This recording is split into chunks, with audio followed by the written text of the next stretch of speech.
El primer dinosaurio en recibir nombre fue el megalosaurio, que tuvo la fortuna de ser bautizado así en 1822 por el paleontólogo británico William Buckland. Este formidable terópodo vivió hace 170 millones de años en el territorio de la actual Europa y se estima tuvo una longitud de 9 metros, sin embargo es muy poca la información que se tiene sobre él, porque hasta ahora solo se han encontrado esqueletos fósiles incompletos, por lo que los científicos han intentado reconstruir su estilo de vida por medio de analogías con otros grandes carnívoros, de tal suerte que los investigadores suponen que pudo haber tenido al iguanodonte entre sus presas. Podría haber sido tanto cazador como carroñero y, al igual que los leones modernos, permanecer cerca de animales muertos durante días para volver a ellos y seguirse alimentando de sus restos. Joder, qué asco, de verdad. Uno de los más célebres carnívoros del Jurásico inferior fue el Dilophosaurus o Dilophosaurio, cuya posición genealógica fue problemática y difícil de establecer, de tal suerte que en un principio se lo clasificó de forma simplista en el género Megalosaurus, pero su estructura craneal resultó ser lo bastante característica como para merecer estar dentro de su propia categoría en esta familia, por lo que se lo terminó asignando a la familia Theropoda. El Dilophosaurio tiene una cresta doble que le da nombre, y que significa lagarto de dos bordes, pero esas crestas eran demasiado delgadas y frágiles como para haberse usado como armas, o para golpear con la cabeza. La función de su doble cresta ósea es desconocida, ni siquiera se sabe con exactitud si la cresta doble la tenían ambos sexos. Existe una hipótesis que plantea que la cresta doble del Dilophosaurio pudo tener colores llamativos y éste la habría usado para enviar señales, atraer pareja en la época de apareamiento o para identificar a un individuo como líder de un grupo, en virtud de que los científicos creen que el Dilophosaurio pudo ser un animal gregario, es decir que vivía en pequeñas manadas. Y a pesar de lo ya mencionado acerca de su mandíbula, el Dilophosaurio contaba con garras afiladas. Más misterioso que esto, pocas cosas. Aunque estudiarlo fue muy difícil, de tal suerte que recibió nombre oficial hasta 1970.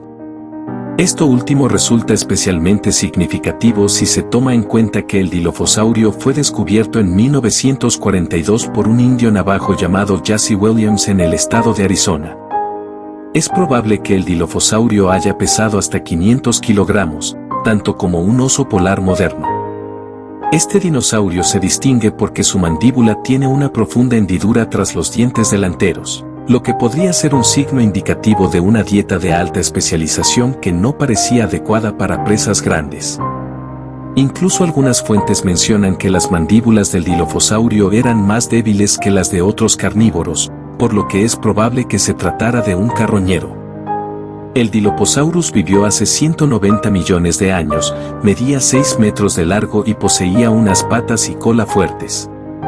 No obstante, a pesar de lo ya mencionado acerca de su mandíbula, el Dilophosaurio contaba con garras afiladas en los dedos de sus patas y de sus manos, por lo que algunos científicos creen que pudo haberlas usado para atacar a sus presas. El Dilophosaurio fue uno de los primeros dinosaurios de los grandes depredadores conocido por sus fósiles. No lo sabía. Un imponente depredador mucho más grande que el Dilophosaurio y que también vivió durante el Jurásico fue el Alosaurio, del que se han encontrado restos fósiles en Estados Unidos, Portugal, Tanzania, China y Rusia y es uno de los géneros más conocidos entre los terópodos. Destaca el Alosaurio fragilis, llamado así por la ligereza de sus huesos y por ser uno de los terópodos mejor representados en el registro fósil, en virtud de que cuenta con más de 60 ejemplares encontrados hasta ahora. Alosaurio llegó a medir hasta 10 metros de altura, aunque algunas fuentes le asignan una longitud de hasta 12 metros, mientras que el cálculo de su peso ronda entre 1.5 y 4 toneladas. El alosaurio solía cazar a los apatosaurio y estegosaurio para alimentarse, de estos quizá el único que podría haber ofrecido verdadera resistencia pudo ser el apatosaurio. Aunque algunos paleontólogos como William Lindsay han sugerido que el alosaurio en realidad se alimentaba de cadáveres porque se han encontrado marcas de dientes de alosaurios en los huesos de la cola de un esqueleto de apatosaurio, aunque en realidad no queda claro si esto fue producto de una cacería o un carroñeo por parte del alosaurio.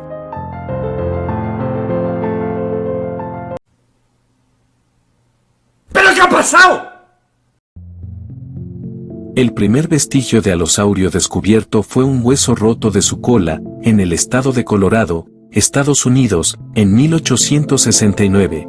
Después en 1877 se descubrieron más fósiles de alosaurio y fue entonces que se le bautizó con ese nombre. Años más tarde en 1883 se descubrió un esqueleto casi completo de este mismo dinosaurio, pero no fue reconocido de inmediato como un alosaurio, por lo que se le nombró Antrodemus. Por fortuna al año siguiente, en 1884, se comprobó que era un alosaurio. El alosaurio podía abrir su mandíbula en una extensión considerable, e incluso podía flexionarla de manera que toda la boca se hiciera más ancha para dar mordidas más grandes. Su cabeza medía casi 1 metro de largo, pero su cráneo era ligero porque contaba con enormes huecos o ventanas que pudieron haber estado cubiertos de piel. Además de Colorado, se han encontrado fósiles de alosaurio en la localidad de Cleveland Lloyd Dinosaur Quarry, en el estado de Utah, y en Wyoming, Estados Unidos, donde se descubrieron los restos de 60 alosaurios, mientras que fósiles parecidos al alosaurio han sido encontrados en Europa y África, y una variedad más pequeña de alosaurio, descrita como enana, fue localizada en Australia. ¿No te parece eso curioso? Algunos investigadores afirman que el alosaurio vivió hace 140 millones de años, y que vivió tanto en el Jurásico como en el Cretácico, e incluso se convirtió en el mayor carnívoro del Cretácico tardío. Pero más recientemente los mismos investigadores han señalado que el alosaurio debe situarse cronológicamente entre 150 y 155 millones de años, es decir, durante el Jurásico tardío, con lo que habría vivido 90 millones de años antes que el célebre tiranosaurio, con el que casi rivalizaba en tamaño.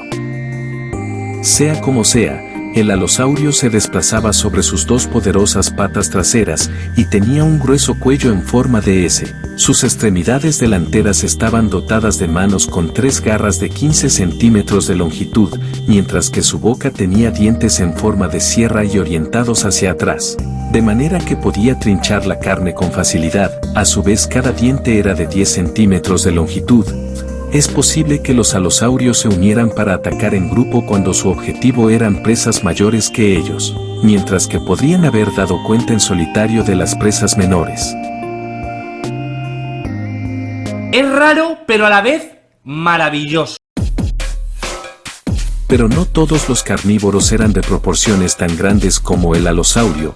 El no menos célebre Compsognathus puede considerarse como uno de los dinosaurios más pequeños que han existido. De él se han encontrado tan solo 3 ejemplares, y de entre estos el más completo mide únicamente 75 centímetros de longitud. Tal ejemplar fue descubierto en el sur de Alemania, en la misma piedra caliza en la que fue descubierto Archaeopteryx. De hecho, en su día los fósiles de ambos seres fueron confundidos uno con el otro. Los restos fósiles de Compsognathus incluían los huesos de los dedos traseros. El tercer ejemplar de Compsognathus fue descubierto en Francia y tenía el tamaño equivalente al de un perro grande. El nombre de Compsognathus quiere decir linda mandíbula, y se alimentaba de insectos y pequeños lagartos como Bavarisaurus. De esto último hay constancia gracias a que se han descubierto restos de este reptil dentro del área correspondiente al estómago de los Compsognathus. El Compsognathus vivió hace 145 millones de años, era un depredador veloz, solo tenía 2 dedos de sus extremidades. En cuanto a su cráneo, era grande, y su boca alojaba dientes abundantes, curvos, afilados y espaciados entre sí. Estos eran, como ya se ha mencionado, propicios para atrapar insectos, reptiles y mamíferos pequeños. Joder, qué gran historia, tío. Me he emocionado y todo, macho. Qué final épico, buenísimo, buenísimo. Si te gusta el contenido del canal te invito a que te suscribas para más videos, dejes un buen me gusta y comentes en la barra de comentarios, porque regalo corazones.